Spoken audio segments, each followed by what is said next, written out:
ନୂଆ ନୂଆ ବାହା ହେଇକି ଆସିଥାଏ ମୋ ଝିଆରୀ ସେ ଛୋଟଟେ ହେଇଥାନ୍ତି ତ ତାକୁ ମୁଁ କହିଲି ଟ୍ୟୁସନ୍ ମୋ ପାଖରୁ ପଢ଼ିକି ସେ ଆସିଲେ ମୁଁ ତାଙ୍କୁ କହିଲି ଝିଅ ଆଉ ଘର ଆଡ଼େ ଘରକୁ ଯିବ ମୋ ପାଇଁ ଗୋଟେ ବାଲ୍ଟିଟେ ନେଇକି ଆସିଥିବ ଆଣିକି ଦେଇଦେଇକି ଯିବ ସେ ଗଲେ ଘରକୁ ଗଲେ ତାପରେ ଆସିକି ପୁଣି ଦୌଡ଼ି ଦୌଡ଼ି ବାରିଆଡ଼େ ଗଲେ ତ ମୁଁ ଭାବିଲି ସେତେବେଳେ ଆମର ଲାଟ୍ରିନ୍ ସୁବିଧା ନଥିଲା ତ ସେଥିପାଇଁ ମୁଁ ଭାବିଲି ବୋଧେ ସେ ବାରିଆଡ଼େ ପଡ଼ିଆକୁ ଛାଡ଼ା ଯାଉଛନ୍ତି ତ କେତେ ସମୟ ପର୍ଯ୍ୟନ୍ତ ଆସିଲେନି ତାପରେ କେତେ ସମୟ ପରେ ଦେଖିଲା ବେଳକୁ ସେ ବାରିଆଡ଼ୁ ପୁରା ଆମ ଘରଠୁ ଯାଇକି ଗୋଟେ ଲୁହା ବାଲ୍ଟି ମାନେ କେତେ 15 ଇଞ୍ଚିଆ ବୋଧେ ହବ ହାଇଟ୍ ହବ ତ ସେଇ ବାଲ୍ଟିଟାକୁ ଧରିକି କୁନ୍ଥେଇ କୁନ୍ଥେଇ ଧରିକି ଆସିଲେ ତ ଆଜି ସେମିତି ମୁଁ କହିଥିଲି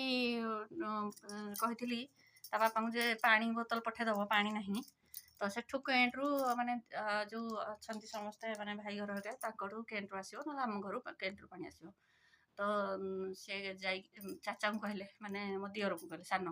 ତାଙ୍କୁ କହିଲେ ପାଣି ବୋତଲଟେ ପଠେଇଦବ ସେ ପାଣି ବୋତଲ ମାନେ ମୁଁ ଏଇଟା ବୁଝିପାରୁନି ମାନେ କହିବା ଲୋକର ଭୁଲ ହେଉଛି ନା ବୁଝିବା ଲୋକର ଭୁଲ ମାନେ ପାଣି ବୋତଲ ଆସିଛି କିଣା ହେଇକି ୱାଓ ମୁଁ ତ ପୁରା ସ୍ପେଶାଲ ଗେଷ୍ଟ ଆଉ ଏଇ ଗୋଟେ ବୋତଲ ପାଣି ମୋର ଆଜି ଯିବ ହେଲା।